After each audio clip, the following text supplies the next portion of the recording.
nice and mechanical. Beautiful.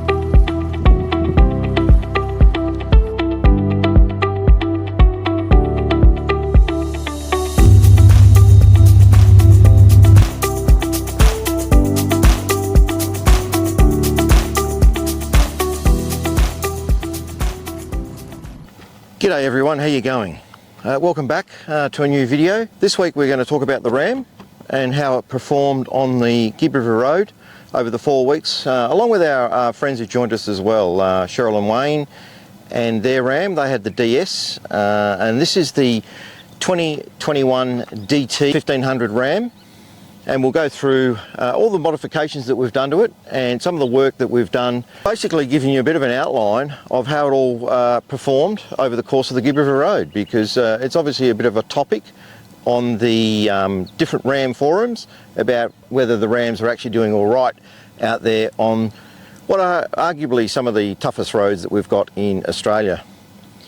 First and foremost, just a bit of a disclaimer as well. All the stuff that I mention in terms of what I've done to the Ram is through my own research, it's my own opinion, and most importantly, it's the products that I went with and enjoy based on what I found out to be a good setup. The first thing I'm going to talk about is the bull bar. So I went with the off-road animal bull bar down in Perth. And the reason actually I didn't choose this bull bar originally, I actually wanted the Summit bar. Unfortunately, I won't go into the details, but it didn't quite work out with the Summit bar, and we all know who make those. So the alternative was the off-road animal bar. It actually worked out really, really well. As you can see, I put the extra lights in, the fog lights, I put the extra beam light in, and it also, as part of my development, I wanted to put a winch in there later, which I'll talk about in a sec. The other thing is, particularly with this particular bar, I didn't want to create an extra weight. So the distribution of the weight when you take the front end off the Ram is 44 kilos. So I actually I lost 44 kilos by putting this bar on and ripping the front end off the Ram.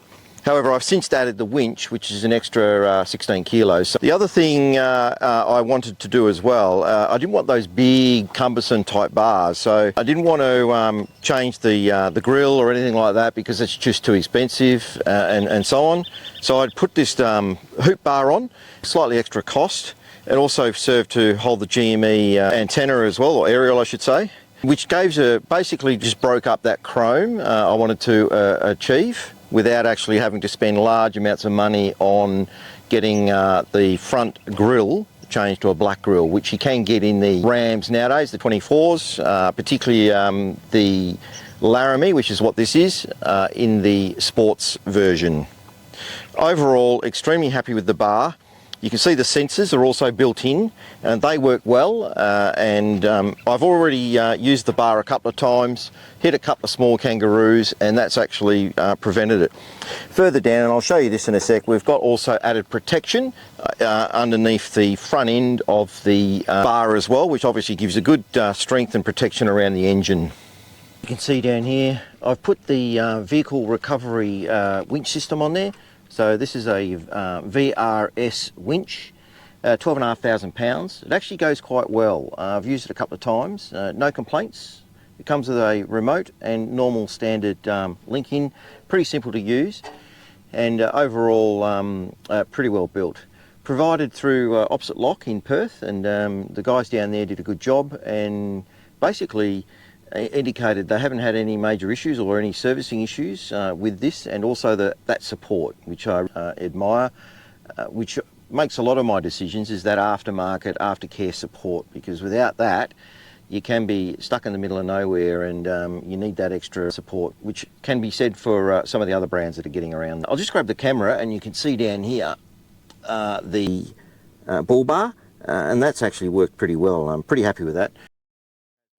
The other thing I've done is I've added a air unit to the Ram, Precision Mechanical. That got done in Brisbane when I was over there visiting my brother. And again, this has actually made quite a bit of a difference in terms of just the air intake. Has been a positive addition to the Ram. And again, it depends on whether you're going to wade through water, dusty roads, which is probably the primary reason I actually put this on. This car has done, out of 40,000 Ks, it's done 30,000 on dirt roads across Australia so far. So I really just wanted to elevate the snorkel so I can keep the dust out, because the intake normally sits down in here and the front of the Ram. So that was the primary reason, not so much for getting through water or anything like that. So overall, very happy with this addition in terms of the Ram itself. And that's the snorkel entry. As you can see, it's a very clean job and very professional, and certainly I've had no issues with it. Regarding noise, it has actually been very, very good as far as next to the driver's seat, and basically you don't hear it, to cut a long story short. And that's in part with the excellent sound barrier that the Ram comes with. For those that own Rams and use them, you would know that yourselves, that you don't get a lot of road noise and sound coming into the cab.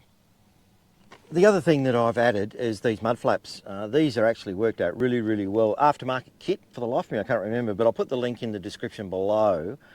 They fit in the normal holes that are aligned to your normal existing mud flap, or the old version if you like, and these worked out really, really well. So highly recommended, and a good addition, and it just keeps all this gravel and rock, etc. off the paintwork at the base here. So I'm pretty pleased with those. I've taken them off, I give them a good clean, easy to put back on, with no issues with them whatsoever. I'm going to talk about the rims and tyres. So I decided to go with Methods on the rims. These are 18 inches as well, so I went from the 20 inch down to the 18 inch.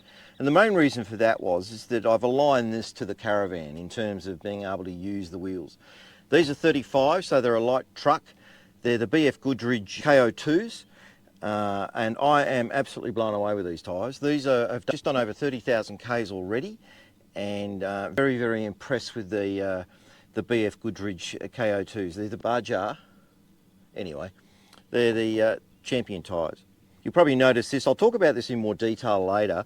This is a different axle system, because I did a GVM upgrade on this. So this has had the Monster Off-Road 4.3 tonne GVM upgrade on it, and these axles have gone from 1860 to 2500 in terms of capacity, and I'll talk about that more later. I'll also get underneath here and I'll show you the difference as well. There are some engineering requirements when you go to an 18 that you've got to do some shaving on your disc, on your back of your brake caliper here, so it doesn't rub on the inside of the rim, but overall very good. I'll bring you up to the front as well.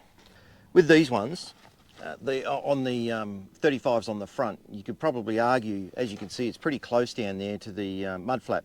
What I did is I removed these caps down in here to give that extra turn on the 35s, and reference the fuel economy and just the overall performance of the 35s, particularly on the Ram, besides the fact that it looks quite good, is that it's actually been quite good. I have no issues. I average over the last 30,000 Ks across basically all the different environments with these tyres on there, plus the fact that the Ram itself weighs about 3.6 tonne. When it's fully loaded, it's about 3.75 tonne. The Caravan fully loaded is 4 tonne. So, you know, I'm getting close to my GCM, which is 7.750 tonne. And I have been averaging 21 litres per 100 on this Ram. And that's at 90 Ks an hour as well. So I can show you that, and I'll produce that and provide a little bit more detail about that later. But overall, very, very happy with the Method rims and the tyres that go with it as well. I got Hunter Mechanical down in Kenwick to install these and do this for us, which was a good purchase, a good buy from my perspective anyway. At the back here, what I've got is just pretty stock standard. I've used the rock tamers here. Very happy with these. Now you've got the other ones, which are the stone stompers. Again, the reason I went with these ones was a little bit more practical. I don't have to pull it down, don't have to separate. I haven't had any problems in terms of stone issues. What you do, and I have noticed quite a few caravans, particularly cars I should say, that have got the rock tamers on there. I'll just jump around here. They keep their rock tamers straight, and that's probably not the best practical use of your rock tamer. You need to create a curve, and the reason for that is off your tyres, you hit the rocks here, they're meant to come down and hit here on the ground. When they're straight, what happens is they ricochet back off the bottom of your car and then fly around and hit into your caravan. So tip for those that have got the rock tamers, put a curve like a C or a D, I suppose, if you could make it a backwards D, but essentially just rotate off your Allen keys up the top, push it out so you get that kind of 30 degree, maybe a 40 degree angle coming off your rock tamers. And that'll actually save a lot of stone damage and so on. And as you can see here, I've got no stone damage whatsoever as a result of putting the rock tamers at that angle. Just a couple of other points. The caravan is 4 tonnes, so I use a DO45, which I'm really pleased with. Normal access down to your cables and all that. And as you can see, I've put that on an angle. These up here are my airbags. I'll show you underneath. I've got 4 airbags. 2 came as part of the Boss triple airbags, and then I had originally the airbag man underneath as well. So but I decided to keep them both, which gives that extra comfort and extra support to the rear. So overall happy with that as well. And that's basically the rear. It's neat and tidy, nothing outlandish. And again, you can see with the rock tamers the way they are, I minimised that rock spray on the back of the Ram as well. So overall, very happy with what this layout here is at the moment.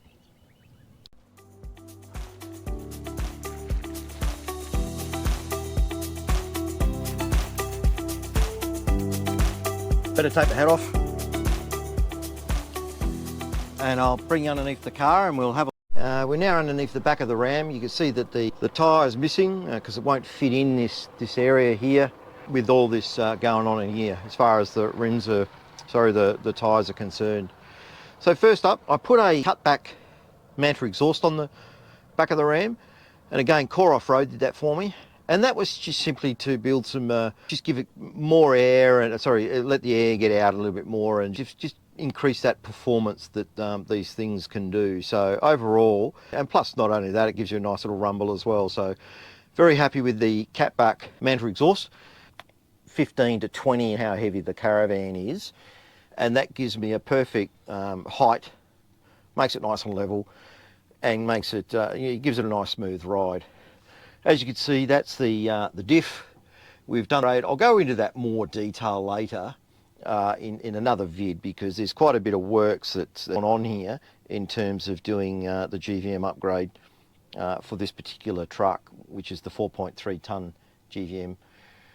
Overall, very happy with how it's all performed.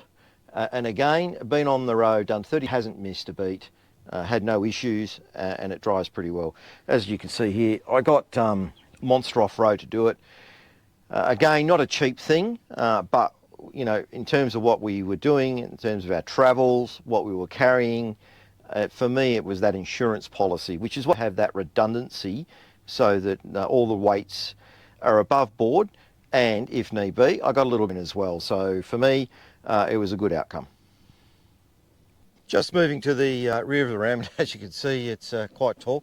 I'm about 5'10". With the suspension and the GVM, without the caravan on the back and that, she sits at pretty high.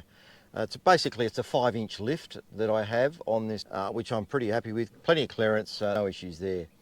So what I did with the back here, I didn't want to put a canopy on the back. I don't know, for my personal preference, it's not something that is probably appealing. It's probably more practical, I get that. And for those that I have seen, there's a couple of nice ones getting around. But for me, it wasn't where I was heading. And that's why I decided to go with this setup here. So basically all I've done, I've got my 6 Max Tracks. These are the metal ones as well. I've mounted them up. They're chained to the back of the Rhino racks here, along with the spare. The spare is up there because obviously 35's underneath, and I'll show you that anyway. You can't fit the 35 underneath there, so the spare sits up there. Again, no issues. It's been across the Gibb. It's done a bit of Ootendata track. It's been on the Strzelecki, so even out to Bungles, Wolf Creek Crater. So she's pretty rock solid and has performed pretty well in terms of the setup that I have here. Haven't had to use my spare yet either, so that hasn't come off. I do take it the cover off and give it a check and all that, but I haven't had to do that at all. The rack you see in front of you here, this is a EGR roll track, and this has been absolutely awesome. You've got two buttons here that open and close. I'll do that in a sec. And very impressed with this particular thing. It's completely waterproof, and obviously with the Rhino it actually adjusts to it, so you can use the Rhino rack with this system, which obviously is part of their design. Again, because I don't have RAM boxes, I've maximised my space with this particular setup here. So I'll just bring the camera around and you can see all you do is just press the button. This is connected to central locking as well. You can just stop it if you want. It'll go all the way in. So when you lock your car, you basically also lock your roll track as well, so which is a good feature, and I'll get into the back of that in a sec. So overall, pretty happy with the setup on the rear. With the setup at the back, I got to admit I'm not the most organised individual, but it's pretty basic, pretty rudimentary, nothing that's going to stand out compared to some of the awesome setups that you see out there.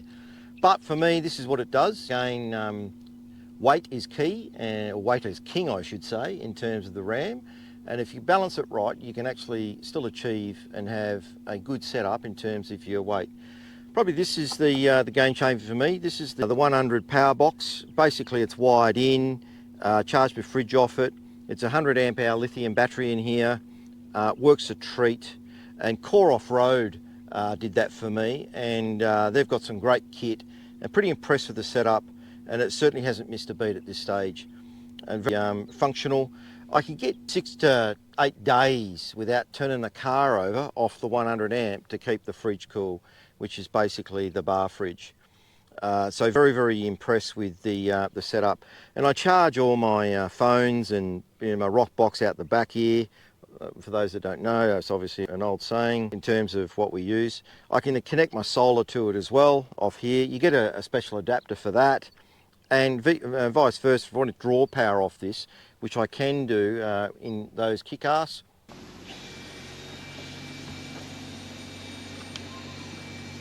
I use that as well. This is my rough country air system.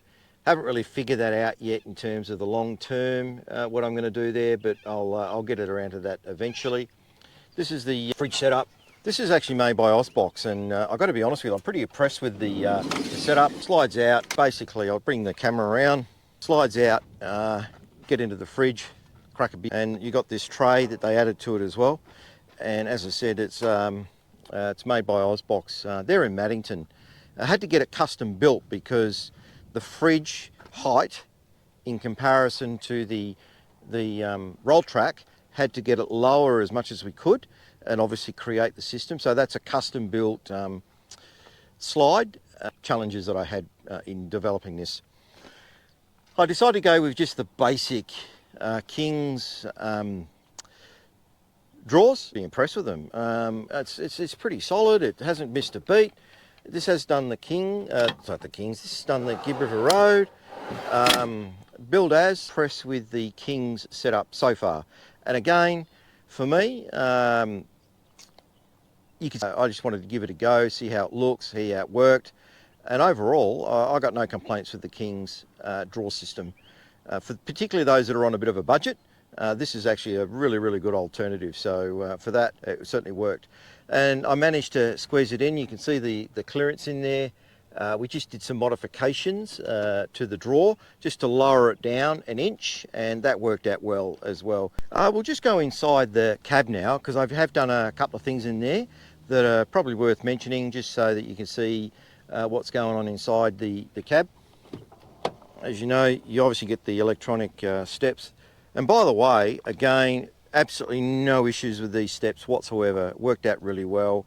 Haven't been delayed. They haven't broken. They work every time. So really, really impressed with those. I'll just get the cloths out of the way. The sand grabbers. These things here are worth their weight in gold. Love them. They're moulded to your RAM. Can't recommend them enough. Again, I'm not sponsored by any of these people. Through research, I found these guys. I think they're in Queensland, if I stand corrected, but I'll put the link in the description below. These guys, what they make here are absolutely amazing. So very, very impressed with the sand grabber. The other thing, put a steering wheel cover on there, stock standard dash mat, which you kind of need. That's worked a treat. That protects obviously the leather and all that sort of stuff. Probably the one thing I wanted to show you, I'll just hop into the cab, is this.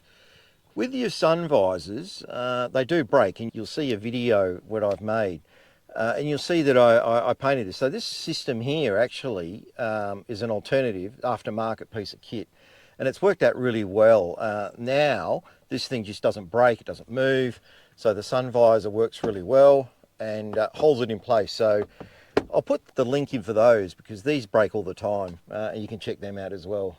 The breaking of the sun visor, these things, you see that in there, both of them have snapped and are no good.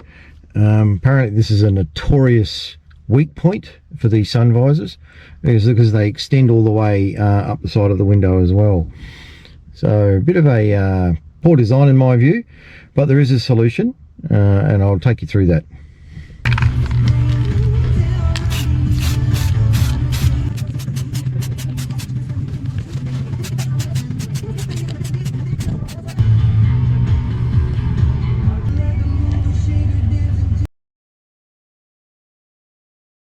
Really the only other thing that we've done, my wife made a cover for the armrest. That's been a weight in gold because you get dirty and sticky and you don't want your arm resting on leather and all that sort of stuff, so that's worked out really well. So she sewed that up together, doesn't impact on anything, just sits underneath, closes well, works out a treat. And probably the last major thing that I'll just open up this door is the Superfit seat covers. Again, they've worked out really, really well. As you can see, there's more room that you can poke a hot stick in these. This is basically not much else on it sits in here in terms of what we do, and very, very impressive with these. These have worked well. They absorb the hot periods of the day and the sweat and all that, and give them a good wash, and you can throw them back on there, no dramas at all. Really, really easy to install. I'll just close that up. This is the suspension. And for me, there was really only one choice, which was the King off-road racing shocks. And I got to admit, whilst they are expensive, there's no denying that, and they are competitors with probably the Fox 2.5s, I suppose. For me, this has been the game changer in terms of just ride, overall performance of the truck, getting across undulating ground, the corrugations and everything. Again, this came from Hunter Mechanical. So it is a bit of an outlay in terms of costs, but as far as the impact on the overall performance of the truck, the King's off-road suspension has certainly been an investment that I've enjoyed in terms of the overall operation of the Ram. And you can see the dampener up here. So this is just your adjuster in terms of the amount of play that you get in your shocky. And I have it goes from 0 to 30. And I have it at around about 19 to 20, depends on where I'm going. And again, it's been a very smooth ride, and I have absolutely no complaints with the King's off-road racing shocks. They're on both front and rear as well. And you can see on the other side, which gives you a better view, the King's shock and system. Very, very happy with it. And as you can see also, part of the upgrade, as far as the GVM is concerned, you can see the upper and lower control arms. They are absolute monsters and massive upper and lower control arms. So really well built and really, really strong. No issues with the CV joints or anything like that, considering the amount of work that I've done on this. And the Gibb had no impact, no damage, no issues with the shockies whatsoever. The other thing I've added is the GME XRS. Brilliant piece of kit, no dramas with it. Everyone's got one and they use it, and no dramas at all. Probably just where I've mounted it. You can see down here I got Hunter Mechanical, who did the install for me. Got them to mount it down here, and the reason for that is I didn't want to bolt or mount anything on the dash. And where this sits, it just sits up in here, in that little hole here. There's a piece of rubber in there as well, so it stops the vibration, minimises the noise, easy to grab from the driver's seat and also the passenger seat. Doesn't get in the way of Amanda's legs as well. So overall, pretty happy with that location.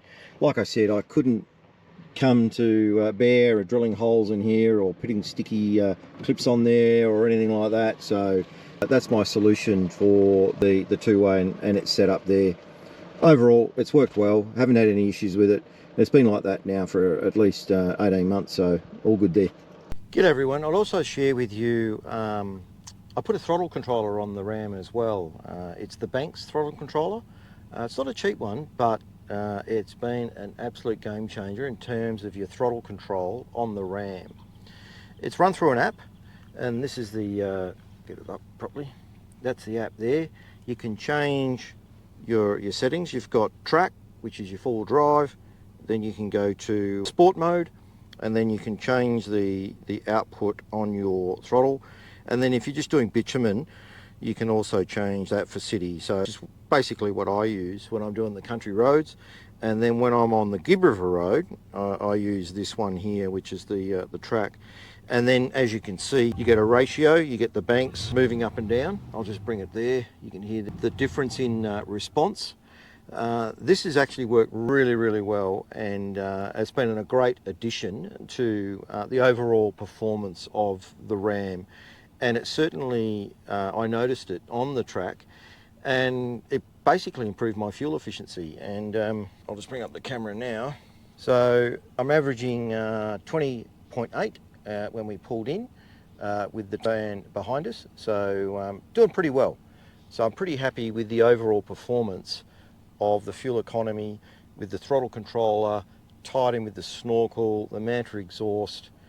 Even though it's got 35s on it, I suspect if I had smaller tyres like 33s or 34s, I'd even get a better performance in sense of my mileage as well. So I certainly don't have any complaints at this stage. You're now looking at the tank, and I decided to go with a Brown Davis 205 litre long range tank on the Ram. And again, that's been a game changer. The tanks aren't very big when they come out on the Laramie. This has been very, very positive. There's been no issues. Again, you can see it's good protection. It covers almost the entire length of the Ram. And I got TJM to install it. And again, there were some calibration issues in the terms of your readjusting your fuel gauge. But I ended up taking it to Thor Mechanical, who happens to be the servicer of my truck. And I'll talk about them in more detail, but Thor Mechanical managed to get it calibrated correctly. And now when I fill up, I get a true reflection of the amount of kilometres to range that I have when the tank's full and so on. So no issues there. I hope you enjoyed the bit of a walk around. And as I said, I'll do another one on the GVM because that's a big topic and there's lots of discussion and debate around GVMs in general on any car that you have to upgrade in order to tow a decent sized van. So I'm towing a 4-ton van, and we'll show you that. You've probably seen it in the videos anyway. And not only that, with the additions, you think of the weight of your 35s, the rims, the Manta exhaust, the fridge on the back here, your bull bar, your max tracks, etc. You're going to increase your weight beyond your 3450. And this comes with an 853 payload. So when you, like I said, I like that redundancy. I like that little bit of fat on the bone, which is what drove me towards a GVM. Now, there are differences in GVMs, as you know. You can do some springs, throw some shockies on there, and for some unknown reason, you can get your GVM. But what it doesn't change for me, which was the defining feature, if you like, was your axle weight. 1860 is pretty light on compared to your Land Cruisers, particularly in your 70 series. I think they're around the 2100 or something like that. So that's a significant change between 1860 and in saying that, for me to upgrade that was kind of an insurance policy, if you like. But why did I go with the Ram? Well, the Ram for me was about comfort. This thing is so comfortable. It feels like you're driving a limousine. The space and the room is just second to none. Nothing competes with it in terms of your other cars. Don't get me wrong, is it the best four-wheel drive on the road? Absolutely not. But is it capable? Well and truly. It did the Gibb River Road comfortably.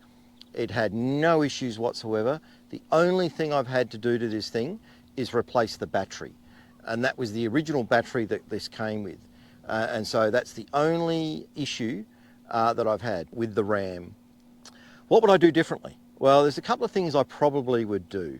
The first and foremost, I actually did a ceramic coating on the Ram, and by and large it actually works pretty well. And I have scratched it up, and they do come out, and you can buff them out and give it a good clean, and she comes up like a treat. But in hindsight, I should have gone a film. The 2mm, 3mm films that you can see getting around, I should have put that on the Ram, the clear ones that is, because that would have been a game changer. It's a wide truck, you're going to scratch, you're going to get your pinstriping, and if you're not comfortable with that, I can't recommend, as a bare minimum, getting the ceramic coating, but personally I would change that and I'd go a film. And that's something I'm looking at down the track to when we get back to Perth, and upgrading onto a film as well. The other issue is you think, and I've spent some money on this, I'm not suggesting for 1 second that this is a budget build, it is not. I've worked hard all my life, as we all have, in our own way, built our own choices, but these are choices that I've made and been very happy with. Overall, on the Gibb River Road, this truck performed very well. It had no issues, the corrugations were fine, but like anything, you drive to conditions. My air pressures, I generally stuck around the 22 to 23 on the front, but towing the van, I'd push it up to 30 on the rear tyres, I'd adjust my suspension, tweak my King's suspension as well, and when you bring and combine that effort all together, you end up with a pretty good ride.